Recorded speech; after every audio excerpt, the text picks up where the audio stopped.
Hi there, and welcome to another Stock Insights video on Stock Market Palantir. Make sure to hit the subscribe button and drop any comments. Now, let's go for the analysis.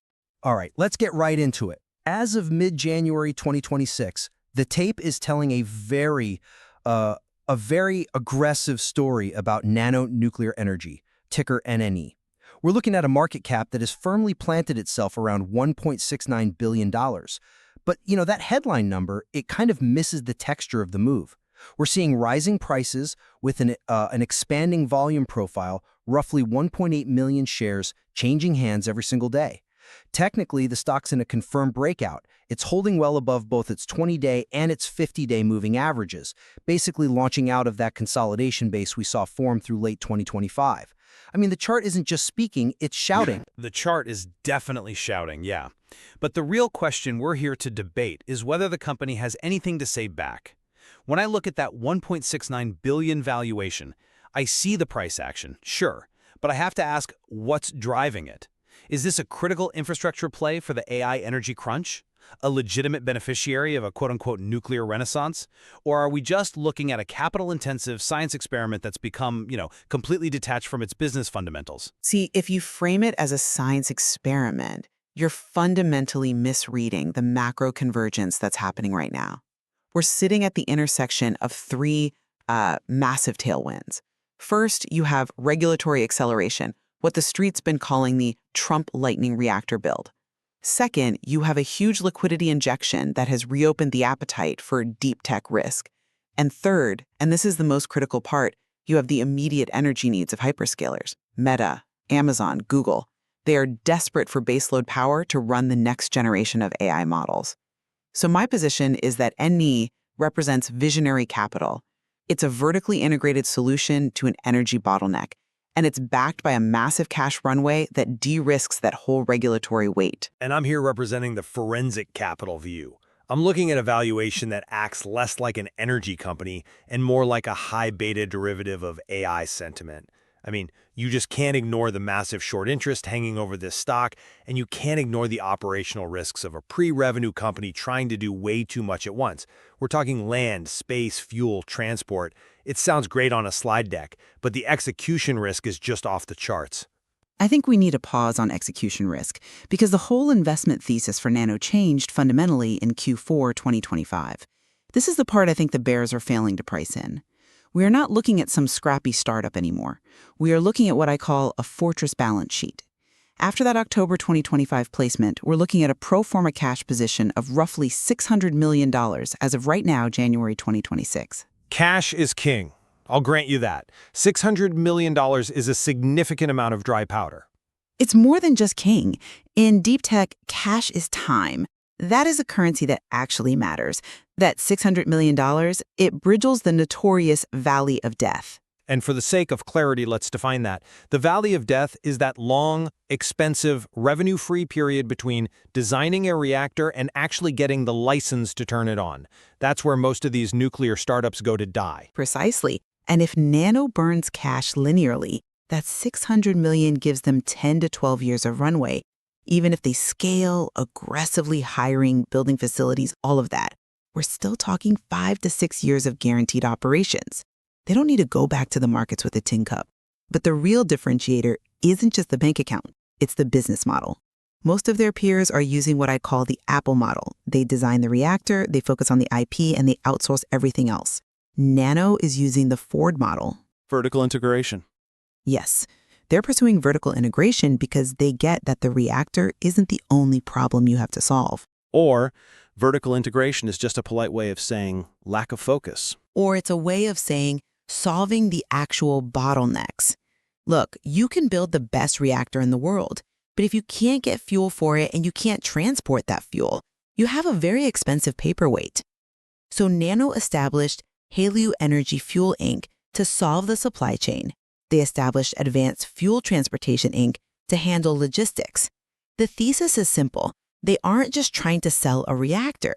They're building the entire reel line for the nuclear industry. That is a compelling narrative. Really, it is. But let me tell you why I just don't buy it. You mentioned the cash position, and I acknowledge that $600 million creates a floor, but we have to look at the valuation relative to reality. This company trades at an enterprise value of about $1.1 billion. For a pre-revenue company, that is an immense amount of future success already priced in. And I'm not the only one who thinks so. Skepticism here isn't just, theoretical, it's financial. You're talking about the short interest. I am. We're seeing a persistent short interest over 30% of the float. That's about 12.55 million shares sold short. That is a massive portion of the market actively betting against this execution.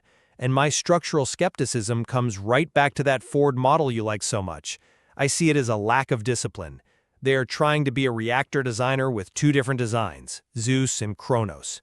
They want to be a fuel fabricator. They want to be a transporter. They even have a subsidiary for space contracts. The space contracts are a revenue bridge, not a distraction. It shows the versatility of the IP. It feels like a distraction.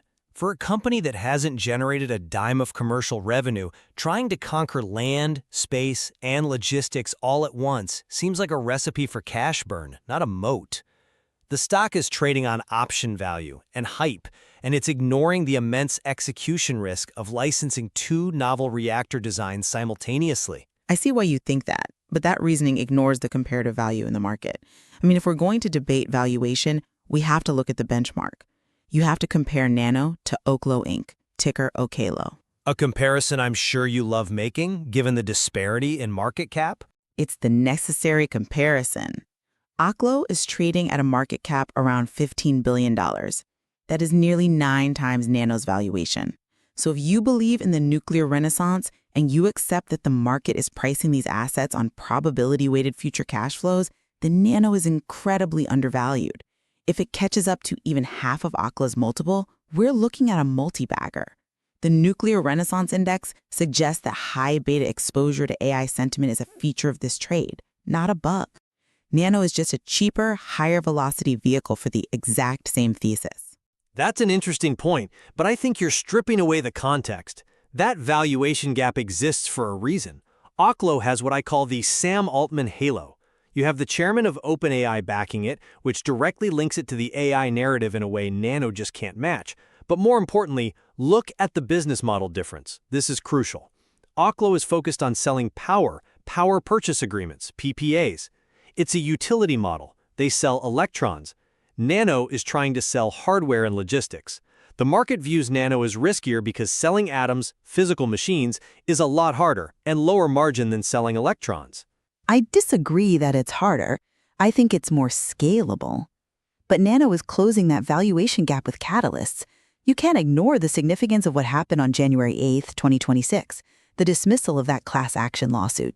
It's good news, sure. No one likes a lawsuit hanging over their head. It's not just good news. It's a structural unlock.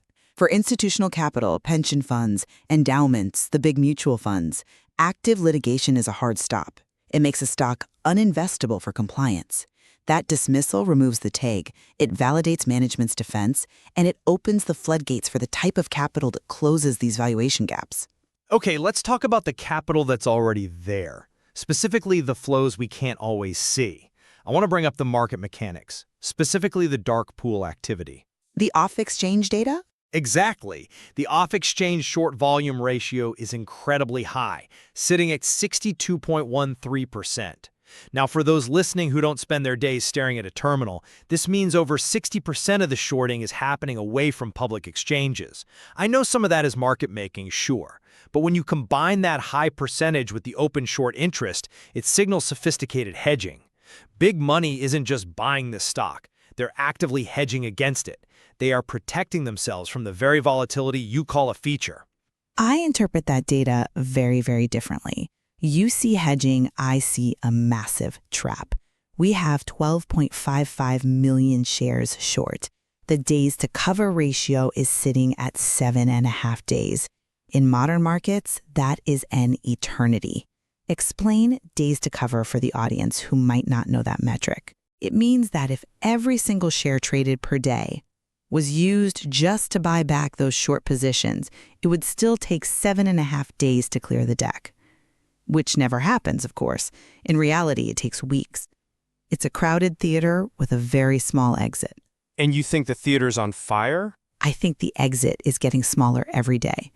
With that $600 million cash floor, the bankruptcy theses, which is what those shorts were originally betting on, is off the table. They are trapped. Any positive catalyst, any partnership, any regulatory news forces a violent covering rally. The supply of shares simply isn't there to let them out gently. This is a powder keg. But betting on a squeeze is gambling. It's not investing. You're banking on market structure, not fundamental execution.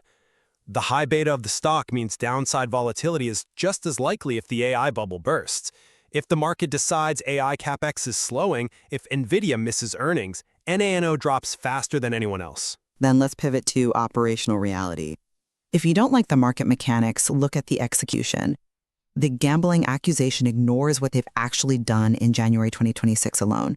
We have the AF Works contract, $1.25 million, validating defense interest at joint-based Anacostia Bowling. We have the January 15th request for information for the DOE and NASA Lunar Surface Reactor program. And we have the MIU with the South Korean partner DS Dansuk. Let me just stop you there. DS Dansuk is backed by Mariah Asset, which bought 1.7 million shares. These aren't just press releases, they're validations from the military, the government, and international capital. I'm sorry, but I have to push back on the magnitude of this. $1.25 million is a rounding error against a $1.69 billion valuation. I mean, it pays for the coffee. It's great PR, I'll give you that. It keeps retail excited, but it is not a revenue driver that justifies this valuation. And as for the MOU and the NASA RFI, these are conversations, not contracts. They're non-binding. The enormous regulatory hurdle still remains. The regulatory hurdle is the whole game, though. Exactly. The Zeus solid-core battery and the Kronos micromodular designs are novel. The Nuclear Regulatory Commission, the NRC, is historically slow. You can sign all the MOUs you want, but if the NRC doesn't stamp the paper, you don't have a business. You just have a very expensive research lab. But that's looking at the NRC through a rearview mirror. You're judging 2026 regulation by 2015 standards. The landscape is shifting in real time. Just look at the prediction market data. On Kalshi, the contract for U.S. grants license for new nuclear reactor before 2027 is trading at a 42% probability. Which is a complete statistical anomaly compared to history. Historically, that probability is near zero. It is, and that's the whole point. It suggests the Trump lightning build is real. The market is pricing in a regulatory shift that directly benefits Nano's timeline. If there's a 42% chance of a new license in the next 12 to 18 months, Nano's aggressive timeline moves from impossible to plausible. Plausible is not profitable. And even if they get the license, we have to talk about the physical reality of these machines. We need to talk about the HALEU issue. The fuel. Yes, HALEU, high-assay, low-enriched uranium. This is the lifeblood of these advanced reactors. The problem is, the commercial supply chain for it is practically non-existent in the West. It's dominated by Russia and Rosatom. Without this fuel, these advanced reactors are just expensive paperweights. You can have the best design in the world, but if you can't load it, it doesn't run. But that is the investment thesis. You are making my point for me. That is why the vertical integration matters so much. Nano isn't sitting around waiting for someone else to solve the HALEU problem. Their subsidiary, HALEU Energy Fuel Inc., is developing domestic fabrication capabilities. They're positioning themselves to be the beneficiary of U.S. government subsidies to break that exact Russian dependence. But building a fuel supply chain isn't a software update. It is capital intensive, it's chemically complex, and it's geopolitically sensitive. You're talking about handling enriched uranium. The security costs alone are staggering. And that's why it's a moat. Look at the razor and blade model. Even if the Zeus reactor design fails or gets delayed, the transport and fuel divisions could service their competitors. They could supply fuel to Oklo. They could transport waste for NuScale. They don't need their reactor to win for the company to be successful. They just need the industry to win. They want to own the blades, the fuel, and logistics for the entire sector. That assumes they can actually build the fabrication facility and get that licensed. You're just adding another layer of massive industrial risk on top of an already risky equity. It's a triple bank shot. You need the reactor to work, the fuel division to work, and the transport division to get approval. Or you just need the market to realize they're the only ones even attempting to solve the whole puzzle. The market pays a premium for the complete solution. Well, let's talk about insider confidence then, because if the solution is so complete, I want to see that alignment. We have seen some recent buying, sure, but we also have to acknowledge the lockup expirations that often weigh on these types of stocks. We have. And what did we see? We saw Mirai Asset, a sophisticated global player, take a massive position, 1.7 million shares. They didn't buy that for a quick trade. They bought that for the strategic partnership. That is institutional validation of the long-term vision. One player doesn't make a market. I'm still looking at that short interest. 30% of the float isn't just hedging. It's a conviction bet that the valuation is completely disconnected from reality. Or it's a conviction bet that got caught wrong-footed by that $600 million raise. Let's bring this to a close, because I think the distinction between our views is pretty clear. I remain deeply skeptical of this everything company approach. I acknowledge the $600 million in cash offers a floor, maybe around $10 to $12 a share. But the current price relies on perfect execution in a notoriously difficult industry. I see the stock primarily as a proxy for AI speculation, not a fundamental energy investment. So caution is warranted, especially with that 30% short interest. That's smart money, and they are still betting against Nano. I see the risks, but I focus on the asymmetry. I reaffirm the scenario A bull case with a target of $60 plus. The convergence of AI energy needs and a $600 million balance sheet is a rare opportunity. The lawsuit dismissal marks the transition from controversy to execution, and we are witnessing a potential short squeeze combined with a structural re-rating of all nuclear assets. It is certainly a high-stakes wager. Ultimately, Nano nuclear energy is trading as a probability-weighted derivative of the entire nuclear renaissance. So the listener has to decide, is this the next industrial giant of the 21st century, or is it a well-funded ambition that's going to burn out in the regulatory atmosphere? And for those watching the signals, keep an eye on the poly market correlation. As long as the market keeps betting on GPT-5, it will likely keep betting on the energy required to run it. That's all. If you like this video and want to watch more content like this, don't forget to subscribe to the Stock Market Palantir channel. Thanks for watching. See ya.